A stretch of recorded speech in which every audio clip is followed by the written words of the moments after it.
El Señor es mi luz y mi salvación, ¿a quien temeré? Familia querida, feliz y bendecido lunes 12 de septiembre.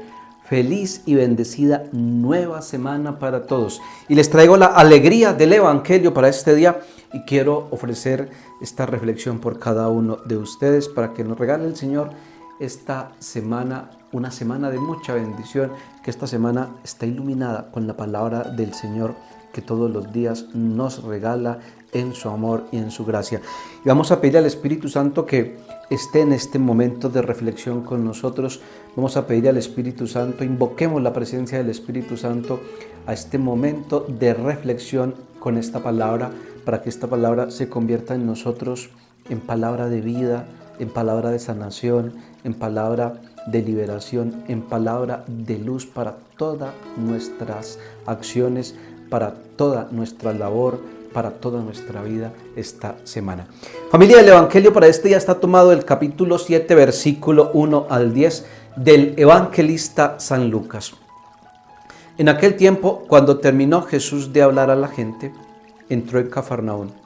Un centurión tenía enfermo, a punto de morir, a un criado, a quien estimaba mucho. Al oír hablar de Jesús, le envió unos ancianos de los judíos para rogarle que fuera a curar a su criado. Ellos, presentándose a Jesús, le rogaban encarecidamente: merece que se lo concedas, porque tiene afecto a nuestro pueblo y nos ha construido la sinagoga. Jesús se fue con ellos. No estaba lejos de la casa cuando el centurión le envió unos amigos a decirle: Señor, no te molestes, no soy quien para que entres bajo mi techo. Por eso tampoco me creí digno de venir personalmente. Dilo de palabra y mi criado quedará sano, porque yo también vivo bajo disciplina y tengo soldados a mis órdenes, y le digo a uno: ve, y va; al otro: ven, y viene; y a mi criado: haz esto, y lo hace. Al oír esto, Jesús se admiró de él y, volviéndose a la gente que lo seguía, dijo: os digo que ni en Israel he encontrado tanta fe. Y al volver a casa, los enviados encontraron al siervo sano. Palabra del Señor, gloria a ti, Señor Jesús. Familia, hoy el Evangelio nos presenta un contraste entre la manera como se pide el milagro y entre la manera como se recibe el milagro. Es decir, una es la manera como se pide el milagro y otra cosa es cómo se recibe el milagro. ¿Cómo se pide el milagro? ¿Quiénes son los que se acercan a pedir el milagro a Jesús? Dice aquí el Evangelio que los que se acercan a pedir el milagro a Jesús son unos ancianos judíos. ¿Y de qué le hablan a Jesús? Estos ancianos judíos le hablan a Jesús de méritos, de merecimientos.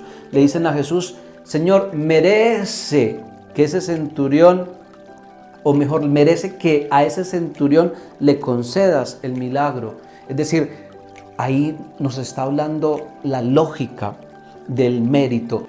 Los ancianos están hablando de la lógica del mérito, y la lógica del mérito es proporcional a lo que uno pueda hacer. Es decir, el centurión merece el milagro porque ha construido la sinagoga. El tamaño de lo que va a recibir el centurión es el tamaño de la sinagoga. O sea, cuando nosotros pensamos en nuestros méritos, entonces recibimos según el tamaño de nosotros, recibimos según la medida de nosotros.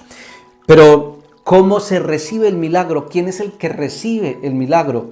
El centurión. ¿Y qué le dice el centurión a Jesús? ¿De qué le habla el centurión a Jesús? Le habla de abandono y de confianza. Le dice: Señor, basta que lo digas de palabra. Es decir, aquí nos está hablando la lógica de la confianza, del abandono en Dios.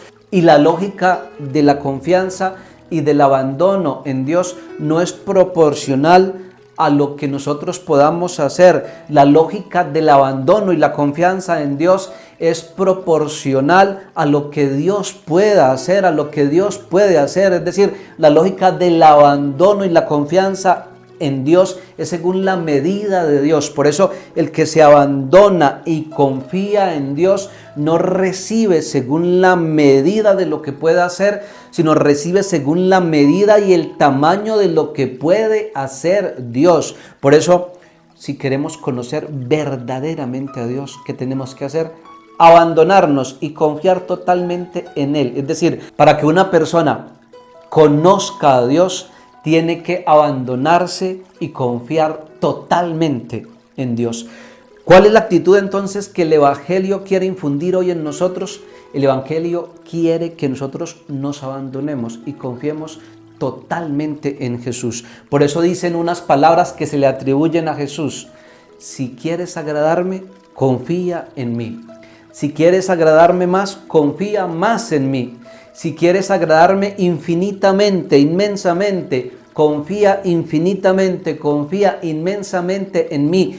Y eso es lo que también sucede en la Eucaristía. Por eso nosotros en la Eucaristía recibimos de Dios, no según el tamaño de lo que nosotros podamos hacer, sino recibimos de Dios cuando vamos a la Eucaristía según el tamaño y la medida de nuestra confianza en Dios. Y eso también funciona en el cielo. Algunos santos dicen que así también es en el cielo. Por eso el que va al cielo con hambre, sed y anhelo de Dios, recibe más cielo. Familia, el Señor esté con vosotros y la bendición de Dios Todopoderoso, Padre, Hijo y Espíritu Santo, descienda sobre todos vosotros. Familia, una feliz y bendecida semana para todos. Gracias por compartir esta palabra para que llegue a más corazones, a más personas. Chao familia, un abrazo grande para todos.